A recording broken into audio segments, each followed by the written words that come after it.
ہماری ضد میں تو نے سڑکوں پہ بورڈوں پہ گاڑیوں پہ لکھ دیا میں نوکر صحابہ. یہ مولوی سے پوچھا ہی نہیں کہ صحابہ کس کے نوکر تھے.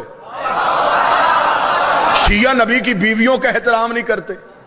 ہم تو اتنی محبت کرنے والے قوم ہیں, اچھی عورت فرعون کے گھر بھی ہو ہم اس کا بھی احترام کر لیں, اور بری عورت حسن کی بیوی بھی ہو ہم رشتہ داری دیکھ کے نہیں کردار دیکھ کے مانتے. نبی کی بیویوں میں سے سب سے خطرناک رشتہ داری ام حبیبہ کی ہے.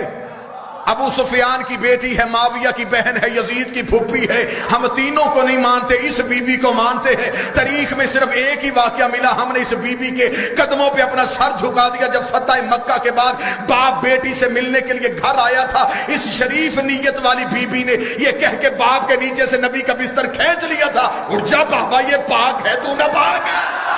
اتنی اچھی تھی نبی کی بیوی, اسے پتا تھا کہ نبی کی جگہ پہ باپ کو نہیں بٹھانا.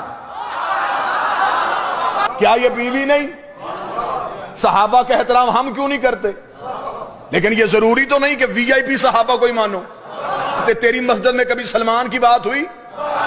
مولوی نے کبھی حضرت ابو ذر پڑھا؟ تو ان صحابہ کی بات کیوں نہیں کرتا؟ کیونکہ ان کی ہر بات میں علی کی بات ہے.